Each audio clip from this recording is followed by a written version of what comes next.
તો અને હવે વાત કરીએ પર્યાવરણ પ્રેમીની વ્યક્તિ જે વૃક્ષ બચાવવા મહિને હજારો રૂપિયાનો ખર્ચ કરી રહ્યા છે. હાલના સમયમાં પૃથ્વી પર કોન્ક્રીટના જંગલો વધી રહ્યા છે, ત્યારે વૃક્ષો અને કુદરતી સંપત્તિ પર વિનાશનો ખતરો મંડાઈ રહ્યો છે. ત્યારે અમદાવાદના લો ગાર્ડન વિસ્તારમાં એક ઉદ્યોગપતિ દ્વારા 1000 નહીં, 2000 નહીં, 5000 નહીં, પણ દર મહિને 60,000નો ખર્ચ કરીને એક ઘટાદાર વૃક્ષને કપાતા બચાવ્યું છે, જેનાથી આ કુદરત પ્રેમી ઉદ્યોગપતિને દિલથી સેલ્યુટ કરવાનું મન થાય છે.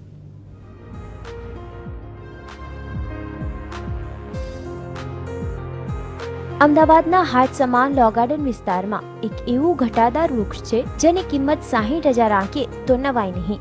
સામાન્ય રીતે વૃક્ષની કિંમત આંકવી એ મૂર્ખામી છે, પણ લો ગાર્ડન વિસ્તારમાં એક ઘટના એવી બની કે આ વૃક્ષની કિંમત આંકવામાં કંઈ ખોટું નથી. લો ગાર્ડન વિસ્તારમાં આવેલી આ જગ્યાના માલિક સંજયભાઈ રાવલે કેટલાક લોકોને આ વૃક્ષને કાપતું રોકવા માટે વૃક્ષની માલિકીની જગ્યાને દર મહિને 60,000 રૂપિયાના ખર્ચે છેલ્લા 1 વર્ષથી ભાડે રાખી છે, જેનાથી આ વૃક્ષને કાપતા રોકી શકાય. સંજયભાઈ પહેલેથી જ ગ્રામ્ય વિસ્તારમાં ઉછરેલા છે, જેને કારણે કુદરતી સંપત્તિ પ્રત્યે તેમને અપાર પ્રેમ છે. ત્યાં આગળ એક રેસ્ટોરન્ટ ચાલતી, પણ એ રેસ્ટોરન્ટ ચાલે નહીં, એટલે મકાન માલિક અને ભાડુઆત વચ્ચે રોજ સંઘર્ષ ચાલે. હવે જાણતા એક દિવસ હું અહીંયા ઉપર ઊભો હતો તો 3-4 લોકો અહીંયા ઝાડ કાપવાની તૈયારી સાથે, હું દોડતો નીચે ગયો કે હું વૃક્ષો માટે ગમે તે કરી શકું. તો એણે કહ્યું કે આ ઝાડનો કચરો પડે છે એટલે રેસ્ટોરન્ટ ચાલતી, એટલે હું ભાડું ટાઈમસર નથી આપી શકતો. લેન્ડલોર્ડ કે મારે તો ભાડું પહેલીએ જોઈએ જ. મેં તો એક કામ કરો, તમે બંને જણા અટકી જાઓ, મને આપી દો દુકાન, હું તમને ભાડું આપી દઈશ.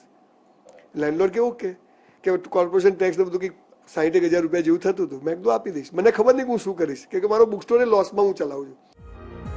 મનુષ્યના જીવનમાં વૃક્ષની શું કિંમત છે તેનાથી તમામ અવગત છે. તેમ છતાં આજના જમાનામાં મનુષ્ય પોતાના સ્વાર્થ માટે વૃક્ષને કાપતા સહેજ પણ ખચકાટ અનુભવતો નથી, જેને કારણે પૃથ્વી પર જંગલોની સંખ્યા દિવસે ને દિવસે ઓછી થઈ રહી છે. અમદાવાદની વાત કરીએ તો અમદાવાદમાં પણ હવે ગણ્યા ગાંઠા વિસ્તારો બચ્યા છે જ્યાં કુદરતી વાતાવરણની મજા માણી શકાય. કુદરતી સંપત્તિનો નાશ કરવાથી પૃથ્વી ઉપરના ઓઝોનના સ્તરમાં ગાબડું પડી રહ્યું છે, જેને કારણે માનવજાતને અનેકવાર ક્લાઇમેટ ચેન્જનો ભોગ બનવો પડી રહ્યો છે.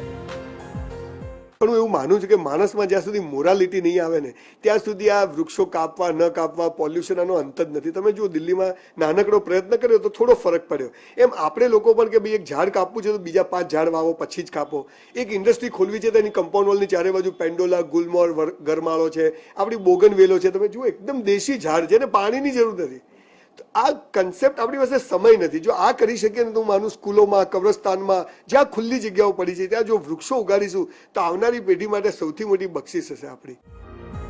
રાજ્ય સરકાર અને કેન્દ્ર સરકાર દ્વારા દર વર્ષે પર્યાવરણ દિન નિમિત્તે 4 થી 5 વૃક્ષો વાવીને ફોટા પડાવી દેવામાં આવે છે, પરંતુ વૃક્ષો વાવ્યા પછી આ વૃક્ષોનું શું થાય છે તે જોવાની તસ્દી સરકારી બાબુઓ દ્વારા લેવાતી નથી. વૃક્ષ પ્રેમી સંજયભાઈને દર મહિને 50,000 થી 60,000નું નુકસાન થાય છે, તેમ છતાં તે વૃક્ષની માલિકીની જગ્યા કોઈને આપતા નથી. ત્યારે સમાજમાં કોઈ વ્યક્તિ વૃક્ષને બચાવવા 50,000 થી 60,000 રૂપિયા ખર્ચે નહીં તો કંઈ નહીં, પણ જો નવા વૃક્ષો વાવવાનો નિશ્ચય કરવામાં આવે તો પણ કુદરતી સંપત્તિનો વારસો જળવાઈ રહે. કેમેરામેન મનીષ મિસ્ત્રી સાથે પ્રતીક જાદવ, GSTV, અમદાવાદ.